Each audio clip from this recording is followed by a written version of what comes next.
Hey, what's going on? What's going on? This is another episode of the Reporter Vlog News for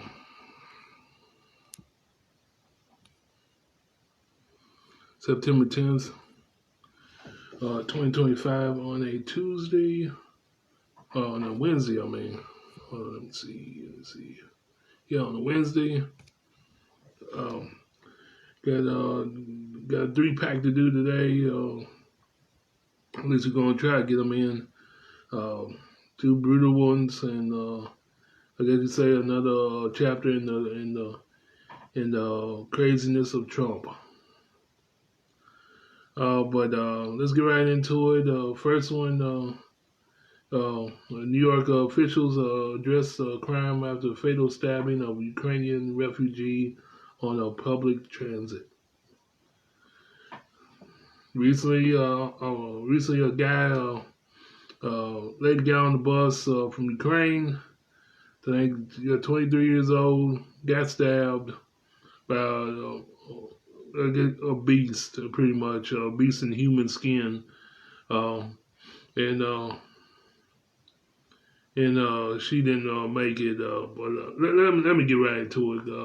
The story can explain it more than I can. But we'll offer some commentary on this first story, like I will on the next two. Okay.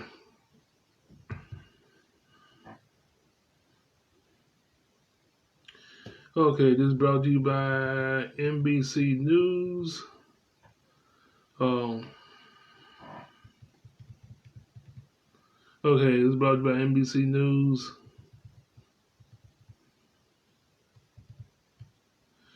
Published by Matt Levitas. Um, it was on September 10th, 2025 at 9:43 a.m. Updated September 10th, 2025 at 11:22 a.m. Alrighty. North Carolina officials addressed transit safety concerns on Wednesday in the wake of a fatal stabbing of a Ukrainian refugee on the city public transit system. Yarna Zaruska, 23, was killed on a Charlotte area transit system train in North Carolina last month. Her fatal stabbing was generated national outrage in recent days after footage of a killing was released. And the suspect in connection with her killing was identified as having a history of violent crime. Like I said, I will be offering commentary on this one, and this one's a hotbed of commentary. Some local lawmakers on Wednesday said the killing called for expanding Charlotte's police force, mental health services, and staff at the district attorney's office. Others blamed Democratic policies and wake narratives. Called for overhauling the state criminal justice system. It'd be very clear crime is a choice, and Democrats have chosen to side with the criminals. Jason Simmons, the chairman of the North Carolina Republican Party, said at a press conference, their policies are appeasement. They're weak on crime policies, and they're open door and revolving door policies in our criminal justice system and jails have allowed murderers back on the street time and time again. Speaking at a press conference at the Charlotte Transit station, Charlotte Councilman Malcolm Graham, a Democrat, appeared to suggest that Democratic politicians bore some of the blame. Let me be clear, we also must close the revolving door for repeat offenders. He said, too many of the crimes that disrupt our neighborhoods and transit system are committed by individuals who cycle through the system over and over again.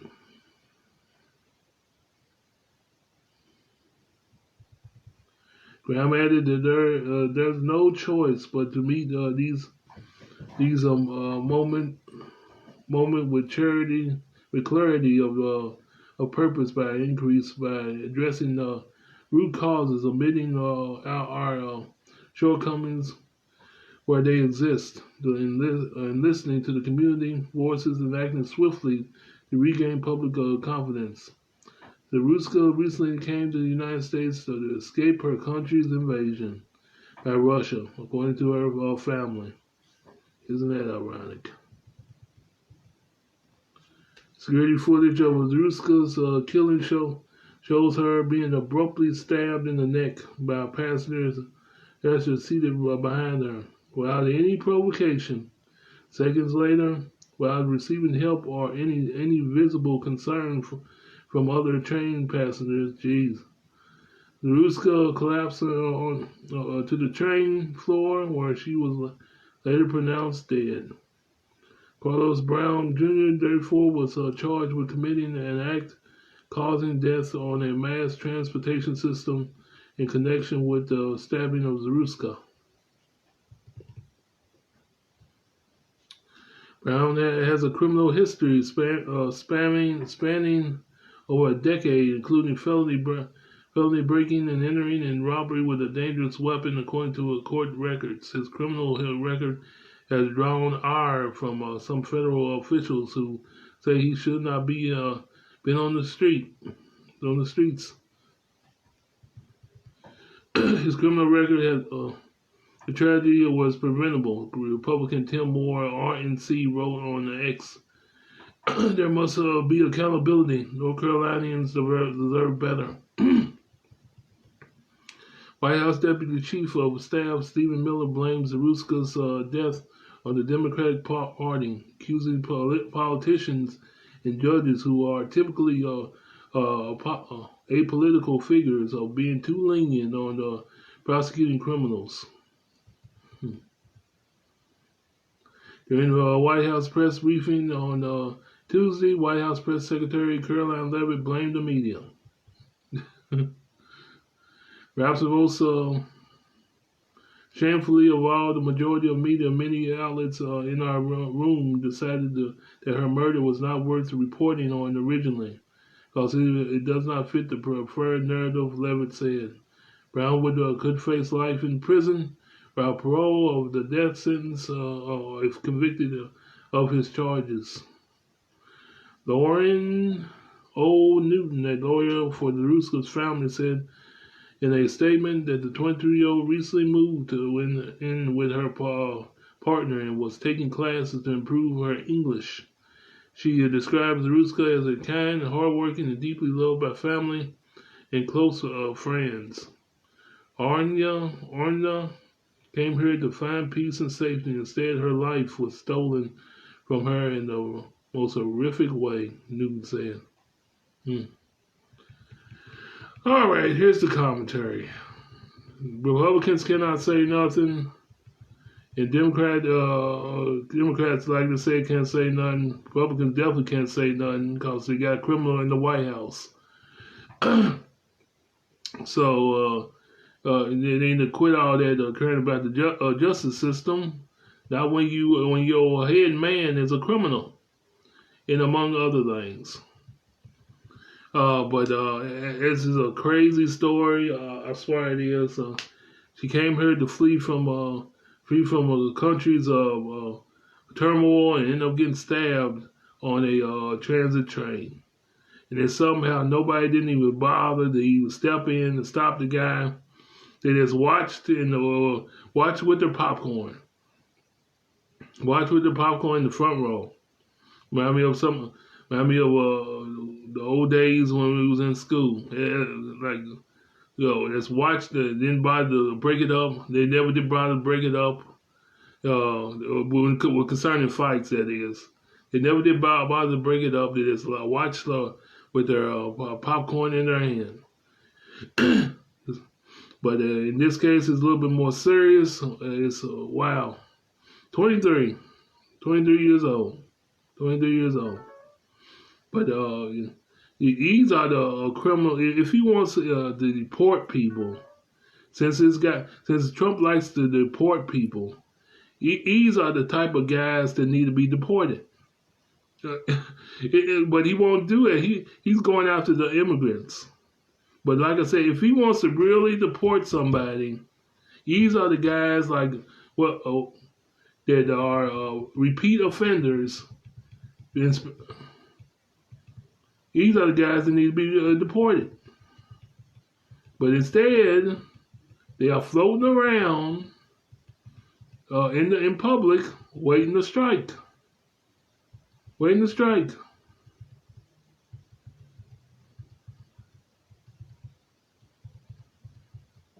Let's see, get some points.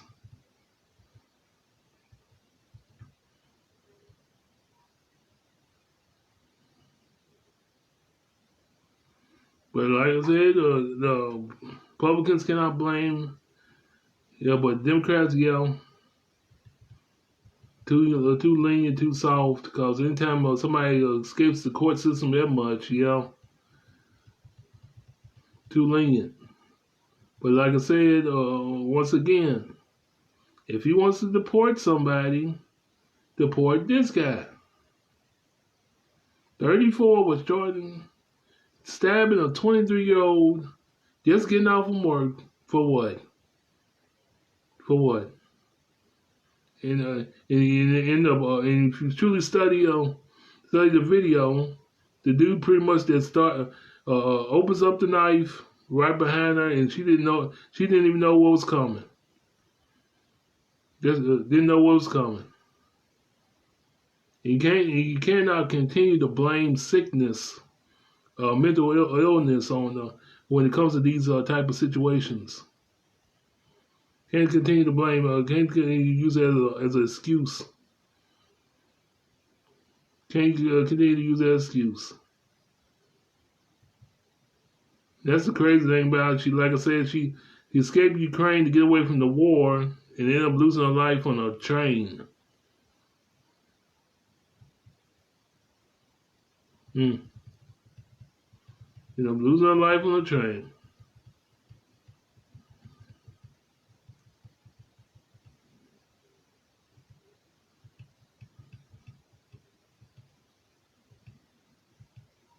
But everybody's blaming everybody.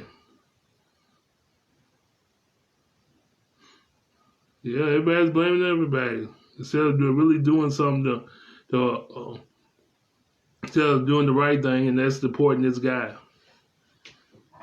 Now, this is why I agree with his one of his little things, whatever you call them, policies or whatever, of deportation.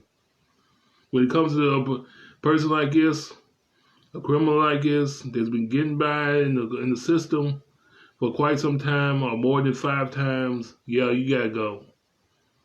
Yeah, you gotta go. Especially with somebody that's pretty much a beast. It's ain't human like. Girl didn't do nothing to nobody. And he just decides like a body, having a bodily function to open up his knife and stab her in the neck.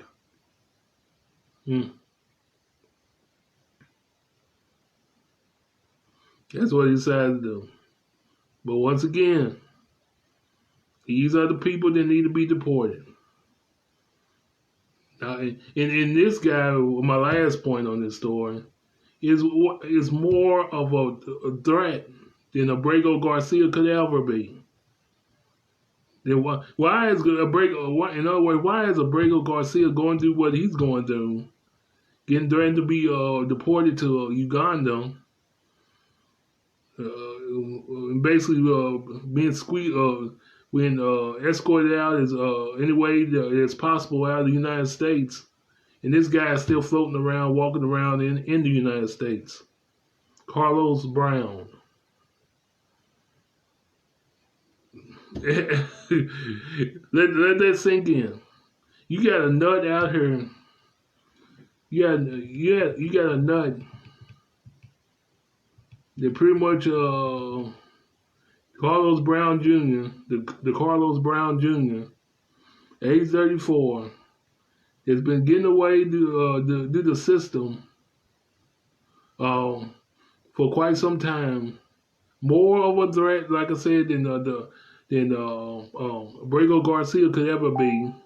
Been getting by with his criminal history, but you want to deport Brago and keep him keep Carlos Brown in the system and pretty much just floating around in the system.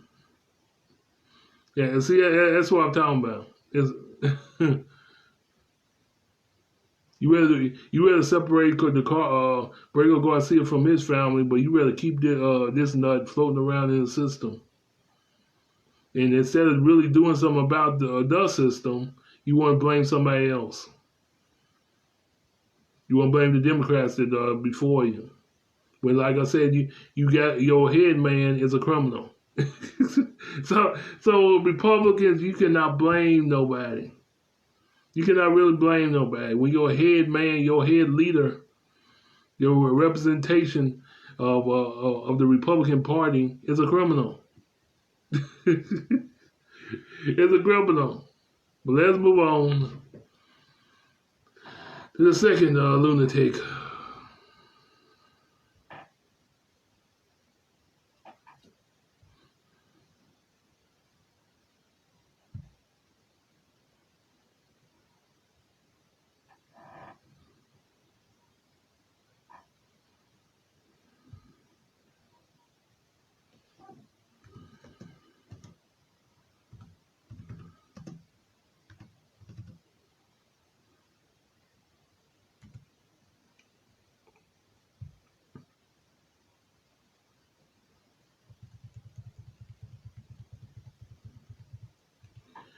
Okay, manhunt underway in New York City for suspect accused of killing elderly couple and setting house on fire after asking for his cell phone to be charged.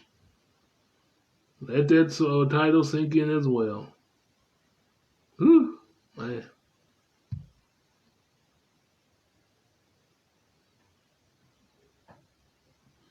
Okay, this is brought to you by NBC News as well.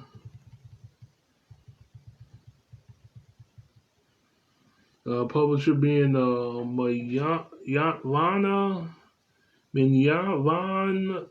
Von Burke. Published on September 10th, 2025 at 10:23 a.m.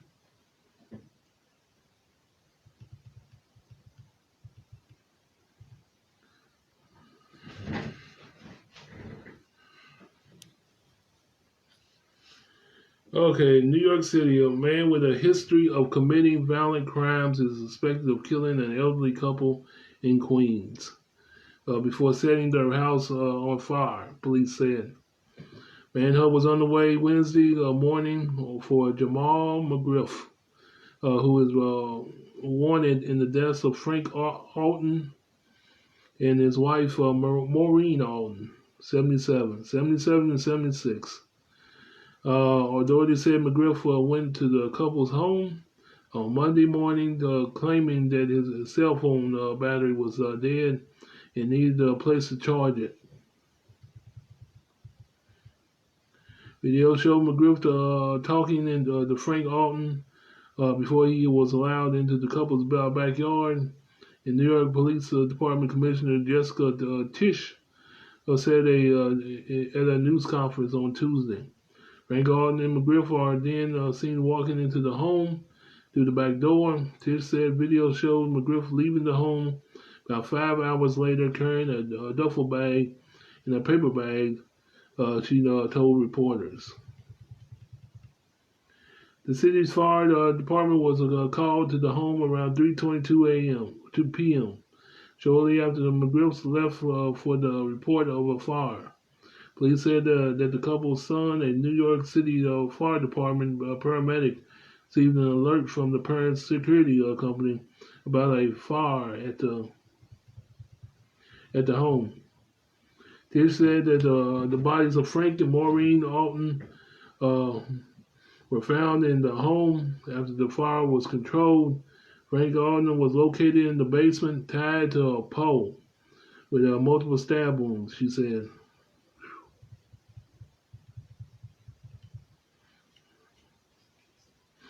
Maureen Alden was found in the first floor, severely burned. The commissioner said the exact cause of death are still under investigation. Police said that there is no known connection between the suspect and the victims, and before going to the Alden's home, Griffiths went to another nearby home but was not let inside. The suspect is MO is to go door to door asking for some kind of assistance so he can get entry, Tish warned. So do not allow anyone you don't know or who you are not expecting into your home.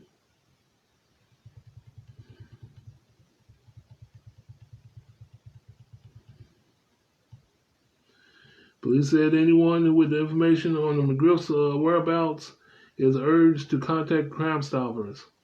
If anyone sees Mr. Griff, please do not approach him and call 911 right away.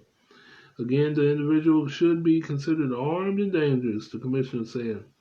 McGriff was last seen on the video on Tuesday wearing a black T-shirt, pawning 2 cell phones in the Bronx. At the time of the killing, McGriff, 42, was out on parole after serving 16 years for an 06 robbery. Police said. Tish said that McGriff has a lengthy violent criminal history that dates back 30 years. He was wanted by New York City Police Department for robberies that occurred in Manhattan over the summer. In July, he allegedly committed an armed robbery at a GameStop, according to the police. A month later, he allegedly tried to rob a Verizon store employee. Police alleged that McGriff asked to see merchandise before forcing the worker into the back room. The employee noticed that the firearm McGriff had appeared to be fake and fought him off, authorities said. He also failed to register as a sex offender in November of 2024, which should have violated his parole, Tish said. Griffith is currently being sought by the New York City police, and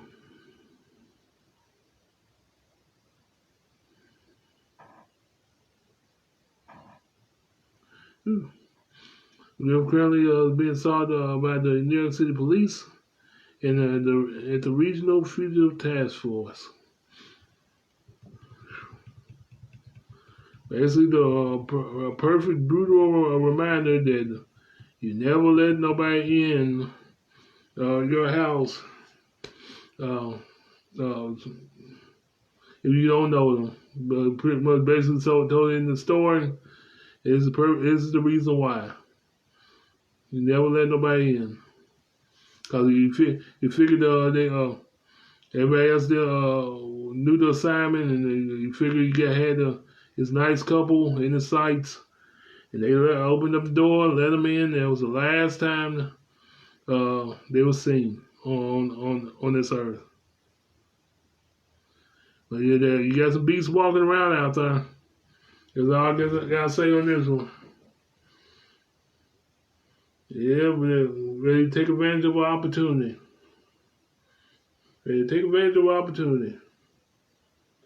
Well, keep that story in mind. Let's keep it moving.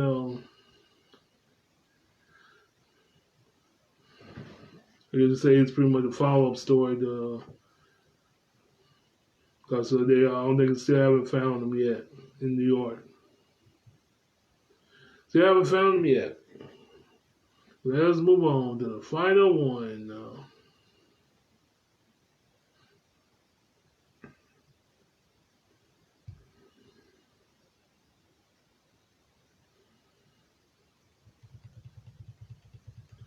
Okay, now final one. Protesters disrupt Trump's precious dinner to a D.C. restaurant.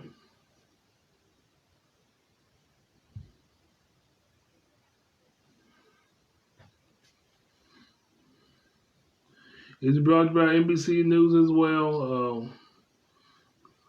Protesters disrupt Trump's rare outing to a D.C. restaurant.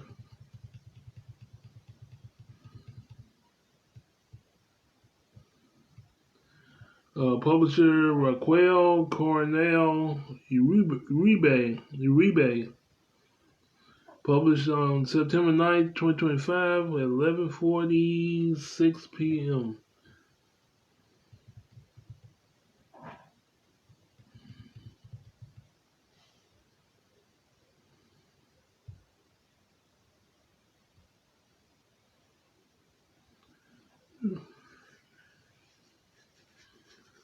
Okay.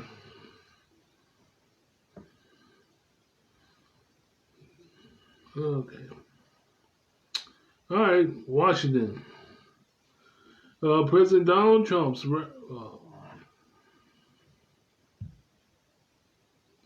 President Donald Trump's rare outing to a local restaurant Tuesday night got off to a rocky start when he came face to face with protesters.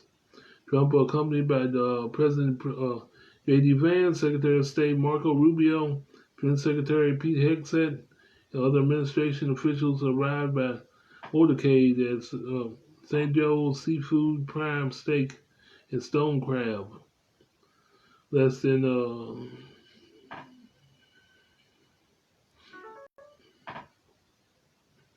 a quarter mile from the White House.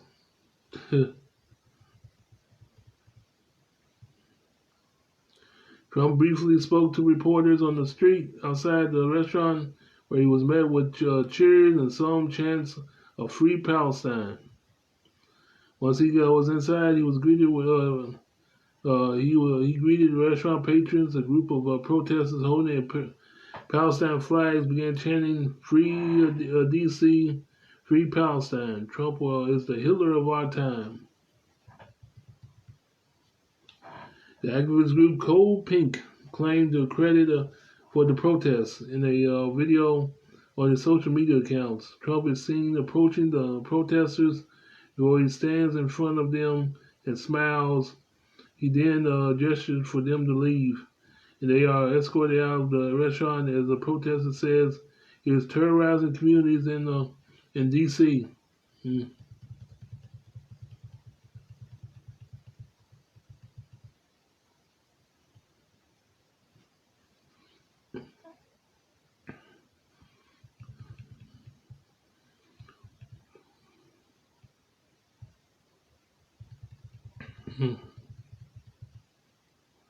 The White House did not immediately respond to a request for comment on the interaction. Trump has claimed recently that D.C. restaurant attendance has increased amid his crackdown on crime in Washington, which has included a surge of federal law enforcement and the deployment of the National Guard troops. Before he entered the restaurant, Trump said that the city was now crime-free and that he will announce a similar crackdown on a new city as soon as Wednesday.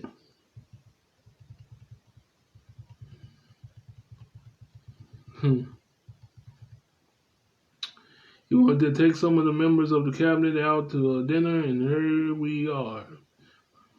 He wanted to take some of the members of the cabinet out to dinner, and here we are. Standing right in the middle of the D.C., which is, as you know about, over the last year was very unsafe. Place over the last 20 years actually was very unsafe, and now there's virtually no crime. We call it crime-free, Trump told reporters. The restaurant parents came to a few days after a reporter asked Trump whether he would dine out in D.C., noting that he had not gone to a restaurant during either of his terms as president, though he regularly ate at Trump's International Hotel during his first 4 years in the office. In response to Trump, I might. He then asked the reporter, "Do you want me to prove you wrong?" Yeah, that's what he did. Try to do.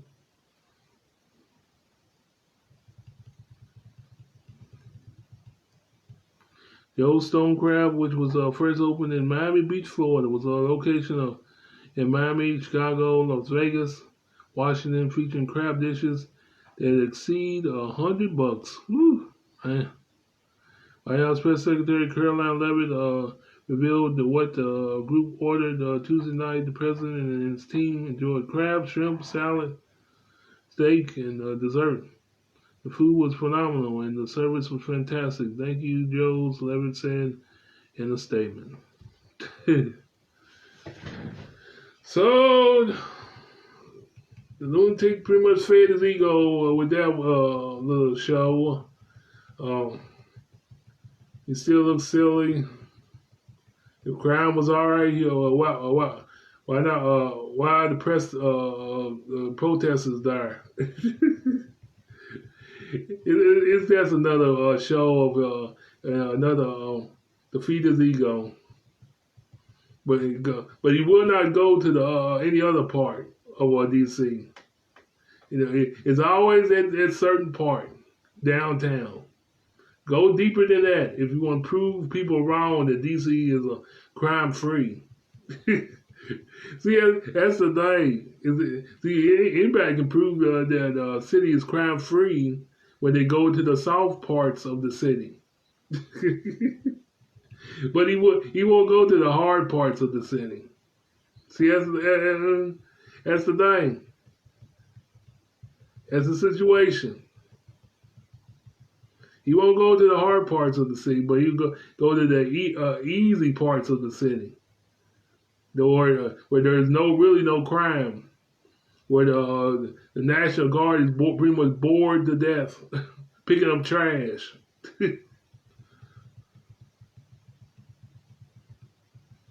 The only rough patch he had downtown was the protesters for Palestine. But other than that, go to the tough parts of the city. Anybody can show off at the nice, pretty restaurants and with the lights on and the quiet. Nobody ain't down there. Nobody ain't for what? What criminals down there? Where he was at? Nobody. They're so busy doing something else. But if you want to prove the people wrong, go to the rough parts of the city. But Donald Trump won't do that.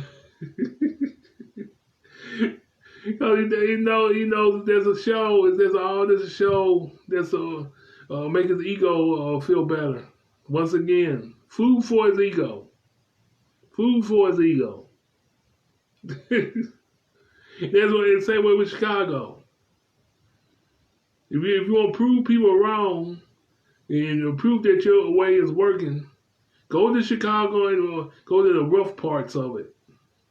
But he won't do that. He knows how to talk a good game. But other than that, a bunch of whatever. But that'll do for this triple header. On that note, pretty much chewed on some shower time. But like I said, that'll do it for this triple header. On that note, if you want to get in touch with this, it's live pretty much. It's vlog. Go on Facebook because that's where it's at now. The new location. And type in the Reporter Vlog News, and you should run into it because I pretty much changed the name now. It used to be the Junior ALT.